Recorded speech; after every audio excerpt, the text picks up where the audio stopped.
Well, my friends, today I present a different kind of story. With Easter around the corner, so many children that are just so excited to enjoy the wonders of Easter egg hunting, grabbing as much candy as possible, spoiling their stomachs with candy-coated eggs and chocolate bunnies, even gaining a small profit of spending money, if you find the right kind of eggs. And I thought, what better way to celebrate such a holiday than to share a warming story of my own for the families and young children who are so excited for the colorful holiday that is soon to come.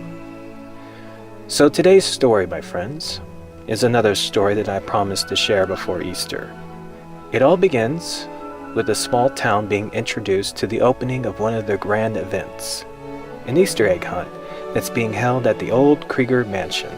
No parents, only children, no older than 13, free to roam the grounds of the Krieger Mansion, fill their bags, baskets, pockets, and even arms with as much candy, eggs, and prizes that they can find.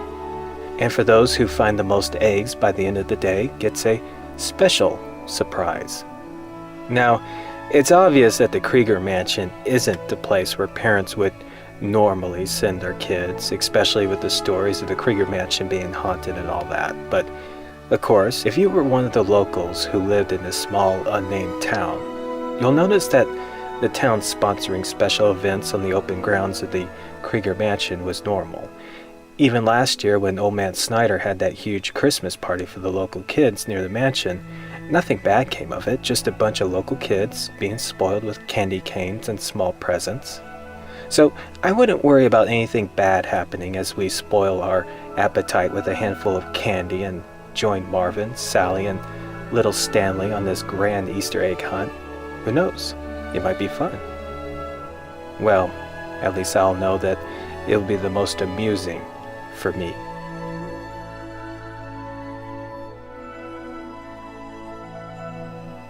Now, I don't know about you, but personally I'm not really a fan of chocolate bunnies. But of course, every kid who enjoys these childhood moments knows that you can't enjoy Easter without a delicious piece of chocolate in the shape of a standing rabbit. But I wonder though, if it's true that it's the head of the chocolate rabbit where kids like to start with. According to Marvin, that's where you always start. The best way to eat a chocolate rabbit is to always start with the head. And what a great way to end the misery of a chocolate bunny, just biting the head clean off. The grounds of the old Krieger Mansion was full of local children wandering around, looking behind every tree, beneath every bush, even under every rock, trying to brim their baskets with as much colorful eggs as they possibly can find. And amongst the children was the Easter Bunny. Well, actually no, it was just Old Man Snyder dressed up as the Easter Bunny. That was the thing about Mr. Snyder. Very well known throughout the town for holding special holiday events like this Easter egg hunt. But the costumes and outfits he used were so detailed and perfect, you could have sworn that this Easter Bunny was the real thing. You should have seen his Halloween outfit last year. But what Marvin and Sally didn't expect was that this year, Mr. Snyder was letting kids go in and out of the Krieger Mansion. Supposedly, there were more eggs hidden inside, and as promised, for the one who has the most eggs in their baskets gets a special big surprise. Now, the Krieger Mansion wasn't the kind of place where you want to go searching for hidden eggs. I mean, not only was the mansion creepy with all them ghost stories and all, but the air was coated with dust. The furniture was draped with white sheets, and even the walls and floors were aged and rotted. But seeing the other local children, even a few familiar faces searching for them eggs behind the walls of the Krieger Mansion, did ease the nervousness. Besides, a little fear does make the experience more enjoyable.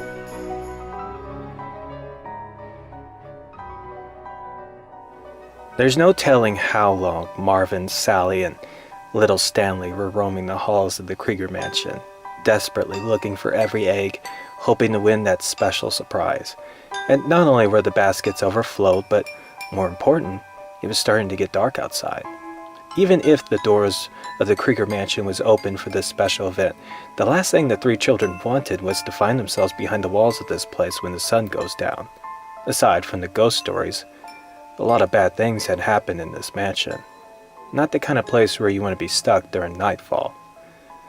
But upon realizing that there was not a living soul within the mansion, Marvin, Sally, and Stanley must have lost track of the time.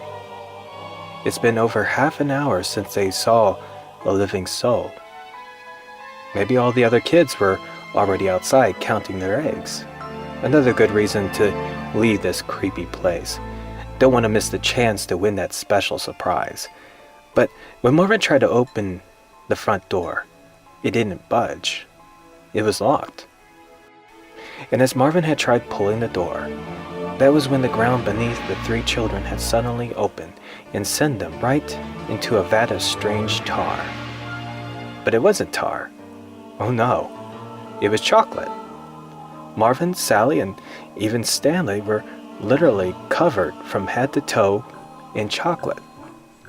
Suddenly, a door nearby creaked open and, why, it was Mr. Snyder, still wearing that Easter Bunny outfit, giving the three kids a pleasant welcoming to the Easter Bunny's chocolate candy factory. And to think that the children were in some kind of danger, that the whole scare of being trapped in some haunted mansion and falling into a chocolate vat must have been part of the Easter party. And you gotta admit, it was pretty unexpected and surprising. Maybe the three kids did win the contest, that Mr. Snyder knew that Marvin, Sally, and little Stanley had the most eggs. And as Mr. Snyder helped Marvin from the vat, just now thinking of how he was going to explain to his parents why he was covered in chocolate, well, my friends, I think being covered in chocolate is the least of Marvin's problems. Oh, poor little Marvin. If he only knew the danger that he was in. Well, don't worry, my friends. There's definitely a special surprise for our lucky winners. 3 little children who are now trapped within the lair of the Easter Bunny. For years, the Easter Bunny had brought nothing but happiness and fun for all, only to find itself tolerating the endless torment of vile children wanting nothing but to sour their stomachs with sweets and spoil themselves with surprises and toys. Such vile, spoiled little children that driven this kind-hearted creature into becoming a bloodthirsty monster that has an overwhelming desire for vengeance. And as little Marvin's childish ignorance still thinks that this is another one of Mr. Snyder's holiday gimmicks, trying to give Marvin another good scare, I think Marvin had finally begun realizing what was happening when looking into the eyes of this monster. That there was true fear when he was unable to remove the mask. Because it wasn't a mask. That this wasn't Mr. Snyder in a bunny costume. Like Marvin said, the best way to enjoy a chocolate bunny is always start with the head. And as Sally and little Stanley huddled into each other's arms, tears of fear running down their faces as they strained themselves from the violent scene, forced into hearing Marvin screaming, it was when there was nothing but silence where our frightened children knew what was going to happen next. Because they knew they were next. Well, my friends, that was quite the unexpected ending. An interesting story to share with the kiddies before putting them to bed. I mean, what better way to enjoy Easter than thinking that there's an Easter bunny just waiting to make a chocolate snack out of some spoiled kids. Anyways, I do hope that you enjoyed this wonderful holiday story that I wanted to share. Please feel free for any questions, wonderful comments, and even curious requests. No promises guaranteed. For those who want to be friends, share unique ideas, get updates, or any of that good stuff, or want to know my upcoming stories, best way to reach me is through my Twitter with the link below. Until next time, my friends, thank you for watching the show.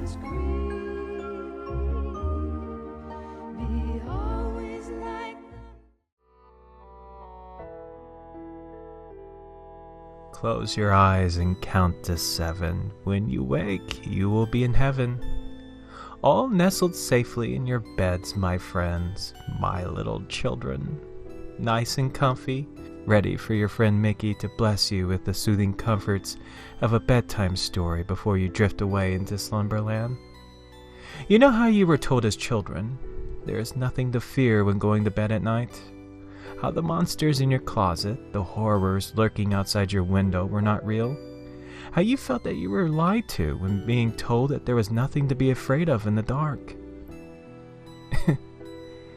Truth is, you were lied to. You should be very afraid.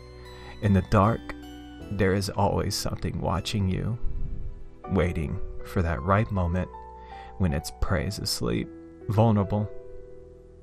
My friends, my little prey. Fact is, this may be the last bedtime story you ever hear before entering slumberland. Our story takes place in an area settled within an unnamed city, Hawthorne Heights, now given the name Dread Inn. An area of a few blocks that had a thriving population and has now become a desolated horror. These abandoned buildings you see before you were once filled with families and people.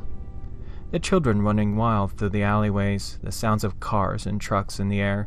This place used to be full of noise. It was alive. It now became a horror that infected a populated city with an overwhelming sense of fear. A sight that begs the question, what happened? Fact is, nobody knows what happened here. And people are terrified, afraid of the unknown. The young man you see before you, Jimmy Carson, he and his family used to live here at Hawthorne Heights before it all began. Obviously, Jimmy is not supposed to be here. Jimmy here knows very well of the dangers he's walking into. And sneaking past the authorities who patrol the area nearby, he's breaking the law. And the only thing he has to protect himself is a whistle. In case he finds himself in any danger, the authorities a few streets down can hear the distress call. But Jimmy is a young man who grew up with a mystery on his mind. For so many years, he had carried an intense need to seek out the answers of what happened in Hawthorne Heights. Jimmy is on a mission to solve the mystery of what killed his little sister. It was summer when it all began, like any other dull day of the year. Noisy streets and the laughter of local children. It was morning when the first victim was found. That was when the terror began. At first, the body was unrecognizable, a mass of pale flesh, bone, and slimy substance, melded and balled up, left on the side of the street like a piece of trash. Even though there were no signs of blood, other than a strange slimy substance that covered the body, that was the day when Jimmy's sister went missing. Even though the authorities later concluded that the body was in fact Jimmy's sister, and that she was taken from her bedroom sometime during the night, the fact that nobody had seen or heard anything, no witnesses, no suspects, nothing that could give authorities a lead into solving this horrid crime. The murder of Jimmy's sister had quickly went cold. It wasn't until a couple weeks later, until the gruesome mystery had turned into a panicking horror, another child went missing from their room and turned into a mound of flesh that was found in the alleyway across the street. With the authorities once again left with a murder that had no clues, no suspects, nor any way of knowing how these children are being taken from their rooms, the population of Hawthorne Heights were now under the fear of a murderer who was somehow sneaking into people's homes within an area that was heavily populated. Most residents within Hawthorne Heights immediately packed and left when the police were unable to find any trace of the killer.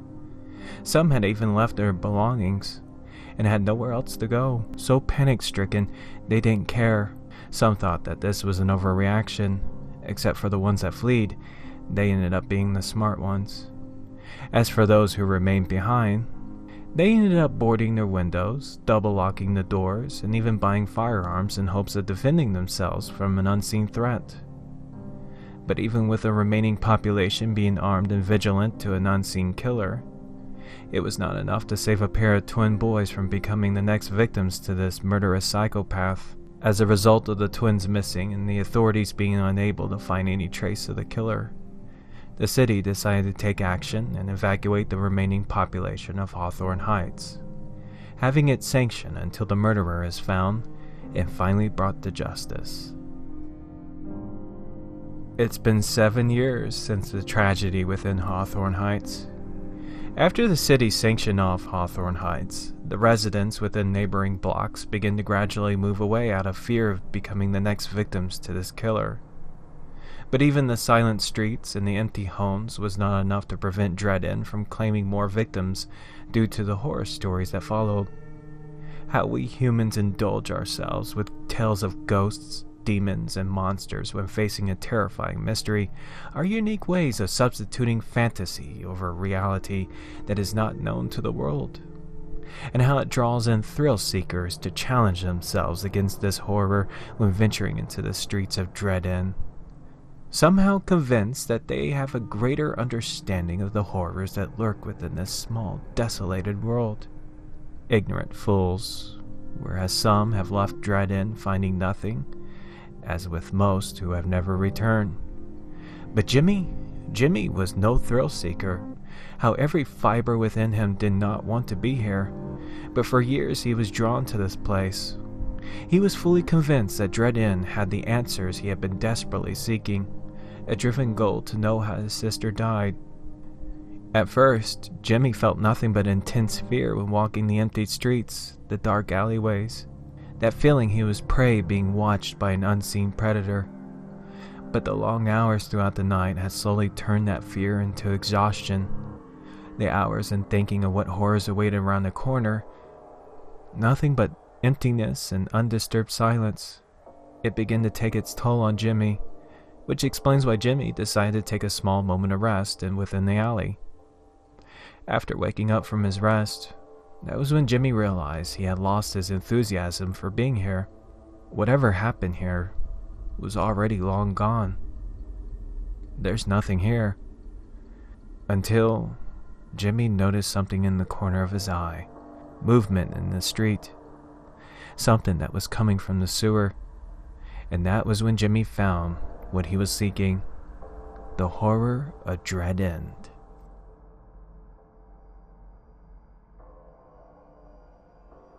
That moment when the human mind tries comprehending the reality of a situation, hindering one's ability to make decisions when facing a horror that clearly does not belong in this world. Jimmy Carson, witnessing the horrors before him, had immediately forgotten the reasons for being in Dread Inn, even the reasons of why he has a whistle in his trembling hand. This boy, frozen with sheer terror when seeing the giant reptilian hand slither its way from the manhole cover, revealing its serpentine-like body as it begins scaling the building, like a boa constrictor feeling against the brick walls and windows for its prey. Even though Jimmy could tell that the monster was blind, but the way it moved, quick and with sudden accuracy, Jimmy knew that this monster could easily grab him from where he was standing. It knows. The monster knows he's here. But if Jimmy makes no sudden moves, he should be safe. Until Jimmy's whistle slipped through his trembling fingers and fell onto the ground, giving Jimmy that clench of immense terror within the spine, tightening every muscle in his body a trembling stiff. That moment of self-hatred for his carelessness before becoming another idiot who fell victim to Dread Inn. It was a split second the hand monster snapped back into the manhole cover out of fear in response to the sounds of the whistle dropping. It's gone. It got scared. Now's Jimmy's chance to make a run for it. Except, it's a predator, and Jimmy knew that he was a prey in this situation. What if it wanted Jimmy to make a run for it? It couldn't see Jimmy because of how it was blind. Maybe it was waiting for Jimmy to reveal his location so it could shoot itself out and grab its prey, like a snake. And seeing the hand monster coming out of the manhole cover once again, that's exactly what it wanted Jimmy to do. It knows Jimmy is here. Another foolish prey that wandered into its hunting ground. And Jimmy watching the monster making its way towards him. It can't see him, but it knows its prey is still here. If Jimmy can stay perfectly still, make no sound, he should be safe. Except the thing was now very close. What would you do? Would you take your chances and make a run for it? See if you're fast enough? Or would you stay and hope that this monster won't find you as it slowly slithers its long body towards you? Of course, like Jimmy, you probably wouldn't move. But maybe the heart pounding in your chest, your entire body perspiring out of fear. Sure, it can't see you, but your body is betraying you. A dead giveaway to this creature that doesn't need sight to find its prey. It seems like Jimmy had found himself in a terrible situation. The odds were heavily against him.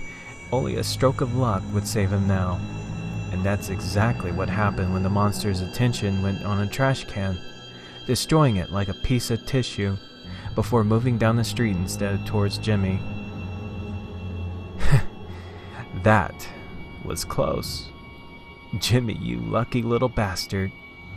You can imagine the feeling of that weight being lifted as he watched the creature's long body continue to flow out of the manhole. It seemed endless. However, it seems like Jimmy's luck was but a cruel joke, unaware that behind him was a predator that had just trapped its ignorant and helpless prey. Even though Jimmy was able to duck and dodge the monster's lightning strikes, fact is, Jimmy was only prolonging the inevitable. The creature was too fast. Jimmy had thought he outsmarted the monster, but never knew he was falling for its trap until it was too late. And now he's cornered within the alleyway with no chance of making an escape. And the moment when the monster's hand was about to capture its prey, the last thing Jimmy seeing was the giant reptilian hand hovering over him before everything went dark. That was when the chorus of loud gunfire filled the air. A stroke of luck, indeed. A miracle, if you want to call it that. As it turns out, the moment when Jimmy decided to enter Dread Inn, he wasn't just only the prey in this situation. He was the bait. You see, for years, the government had been trying to hunt down this monster. They knew about it all along, only saw it a few times, but was unable to kill it because of its lightning speed and acute sense of awareness. They did not know how to catch it, until thrill seekers and other people started to sneak into Dread Inn, and now most of them are eaten by the monster. The paw is in the palm of the monster's hand. You see, once it grabs you, the hand emits a slime that acts like a corrosive acid, immediately dissolving your body into a mound of balled-up flesh as it absorbs your blood and bodily fluids. Even though the authorities could have saved those fools from a terrible fate, however, there was no other way to catch this monster. They just needed to wait until the monster was out far enough. They could not risk wounding it and letting it escape. Till this day, nobody knows about the monster, nor what happened in Dread Inn. And as for Jimmy, even though he finally got the answers he'd been looking for, nobody believed him. To others, it was just another horror story that attracted more foolish thrill seekers. And if you really think about it, you probably know why the incident left Jimmy with more questions than answers, and why that fear never went away, especially when he became a father, knowing that at any given day, he would wake up and find his children gone. Good night, my friends. I hope you enjoy Slumberland.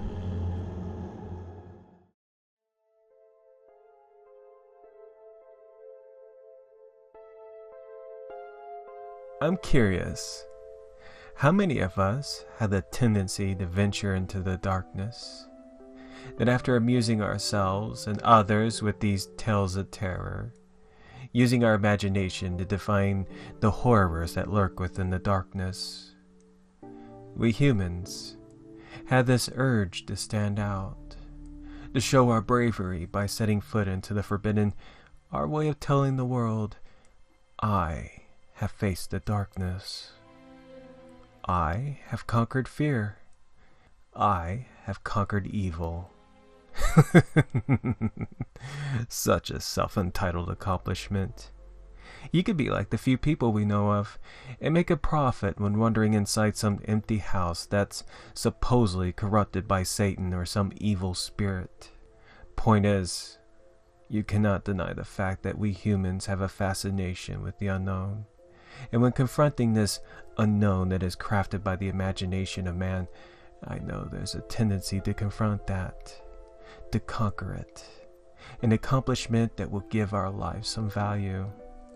That is what Mike and Jake are doing right now when traveling all the way to the outskirts of the town, and see which one of these boys are willing to be brave or foolish enough by going inside the Emerson house. Now, this house, condemned, closed off to the world, has a nice collection of horror stories, tales of terror about murder, ghosts, a monster, sacrifices. My favorite is the one story with the lobotomy. I would even consider this house as competition. Anyways, with Jake pressuring Mike to prove that he's not chicken, $10 to go inside the Emerson house.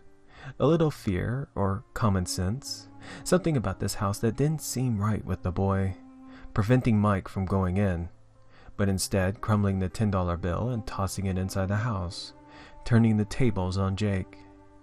So, with his $10 inside the building, let's see who's the chicken now. It amazes me how many of us are drawn to the darkness, and with Jake reluctantly going inside the house to fetch the $10 bill, is like a moth going to the flame.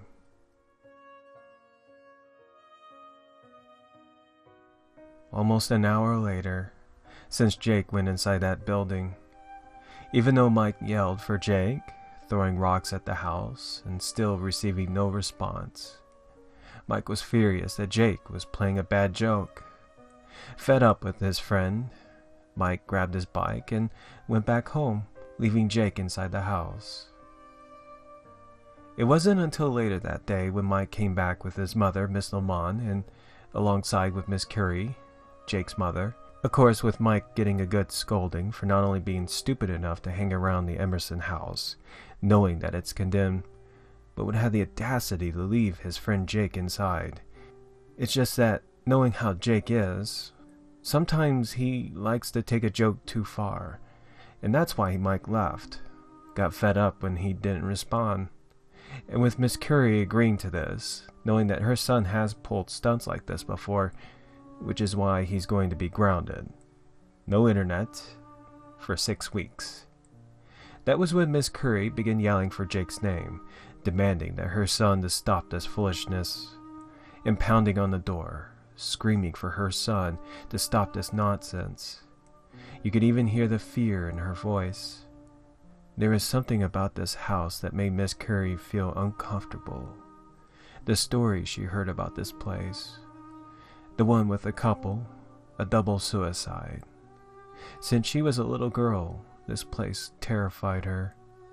She never wanted to go inside this building, and now here she is, having no choice but to go into the darkness, not as a fool, but a scared mother trying to find her foolish son.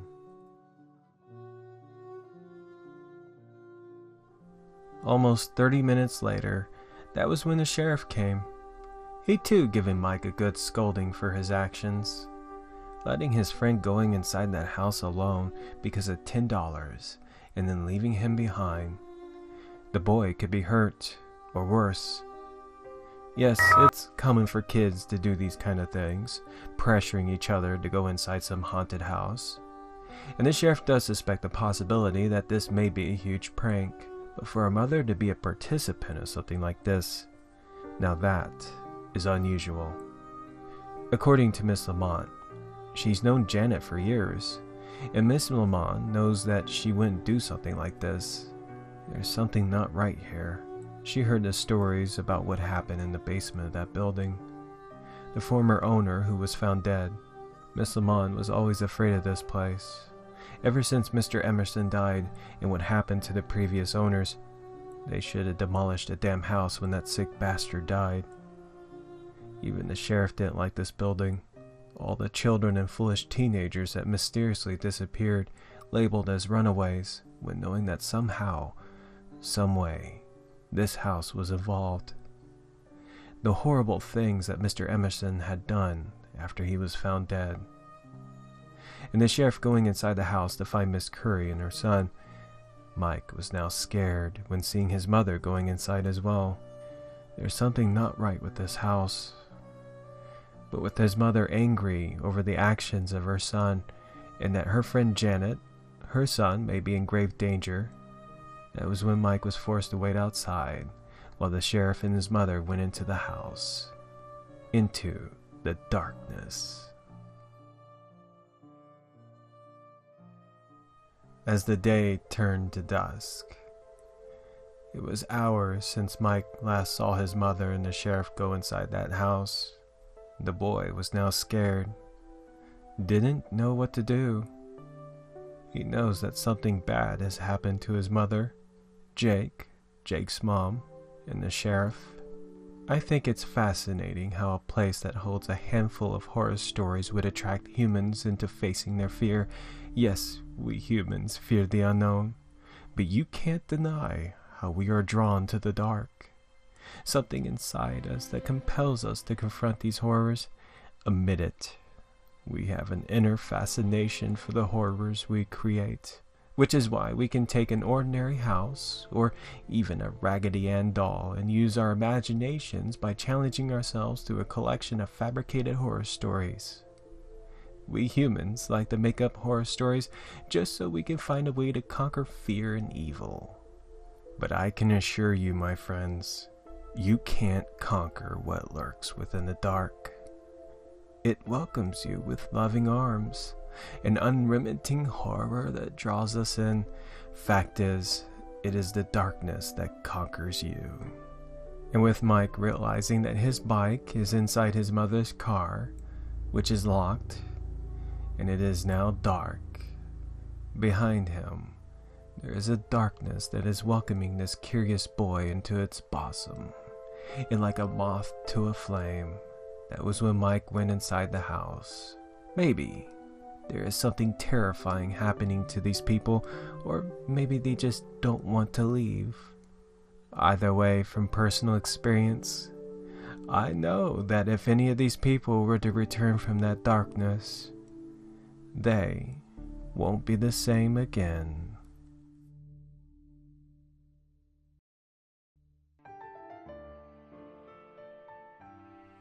Now lay your head and count to 7. When you wake, you will be in heaven. Do you ever wonder of a slumberland?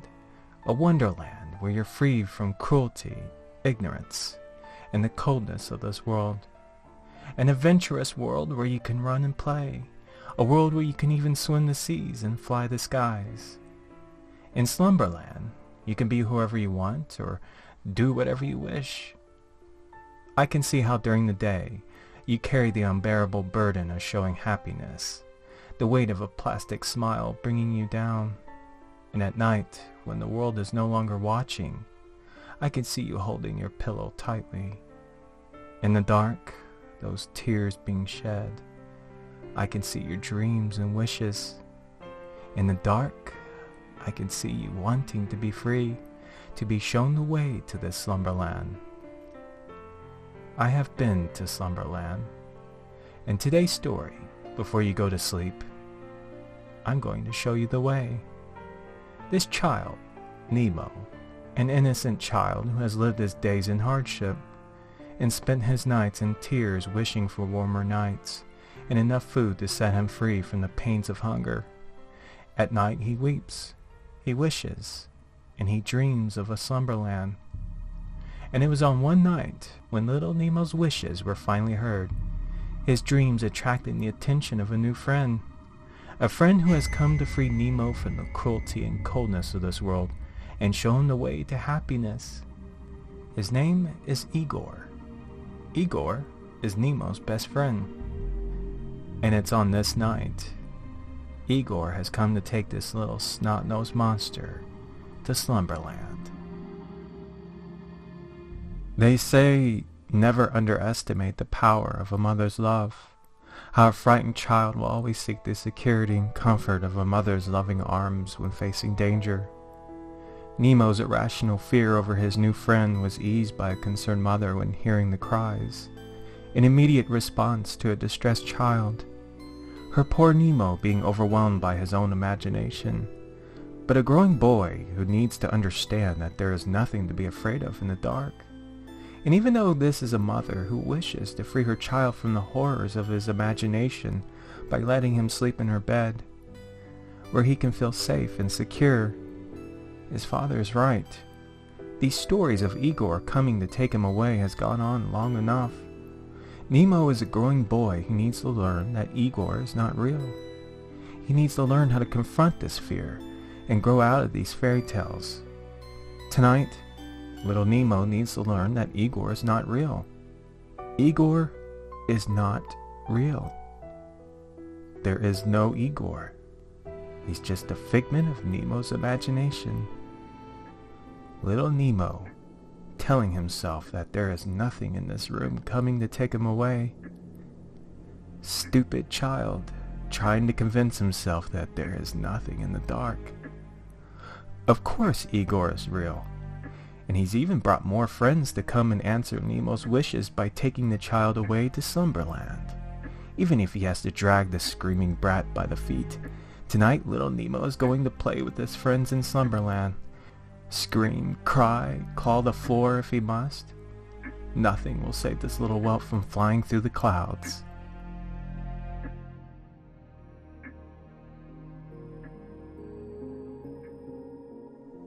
They say a father knows best. An important figure in one's life for a growing child who will come to face their own trials and challenges. Nemo's father didn't have the comforting touch of a mother. Instead, he had a stern approach in response to Nemo's screaming in the middle of the night.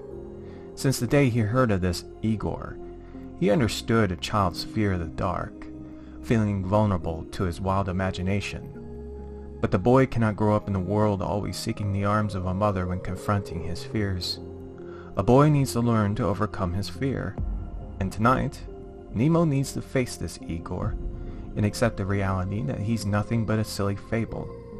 Yes, the promises of giving a boy a good thrashing may sound harsh, but Nemo's father has faith that his son can overcome this challenge. By morning, when Nemo wakes up and finds himself realizing that there was no Igor coming to take him away, that there's nothing in the dark, the boy will come to learn of this irrational fear and respect his father's decisions in not having him sleep in his parents' bed at night. That's why God made fathers. That's why God made fathers. Little Nemo, closing his eyes tightly, trying to tell himself that it's not real. Look at the silly child trying to convince himself that Igor and his friends are not real.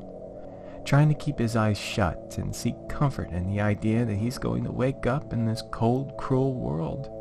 Oh no. His father's a mean man who knows how to give a good thrashing if the little whelp decides to scream. Why should Igor be afraid of an enraged father if he's not even real? How can you punish a figment of a child's imagination? Well, let's hope the brat doesn't scream when Igor and his friends pick up and carry Nemo's bed through that window. We don't want the whelp having a good thrashing before leaving this ignorant world. It doesn't matter if Nemo keeps his eyes shut or not. Stupid brat trying to tell himself it's not real. Of course Slumberland is real. A magical place where children can sing and dance and play. Tonight little Nemo and Igor will go to Slumberland together, where they can have fun and play forever and ever, because Slumberland is a fun and magical world for little boys like Nemo. But I guess the fear of the unknown is greater than the father's promises of a good thrashing. The desperate screams for a mother and father stopping the monsters from taking Nemo away.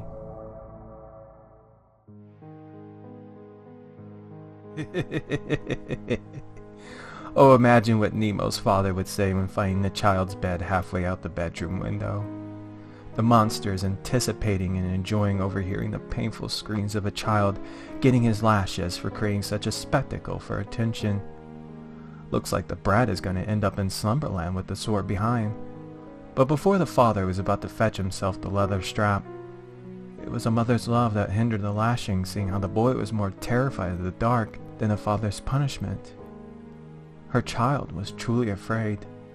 A mother's love that could tell that there was something more to this than a child's struggle with his wild imagination, and a love that was able to ease an enraged father and convince him to give Nemo one more night of sleeping in their bed to ease this crippling fear. And the father carrying the frightened child. Tonight, Nemo will sleep with them. But come tomorrow, the boy will learn to overcome this fear and learn that there is no Igor and nothing to fear in the dark. It's okay, my friends. Even though Igor is sad that he isn't playing with his new friend in Slumberland, the child enduring another day in this cold, unforgiving world. For tomorrow night, little Nemo will no longer spend his night shedding any tears, for tomorrow will be the night when Igor and his friends will take Nemo away to Slumberland.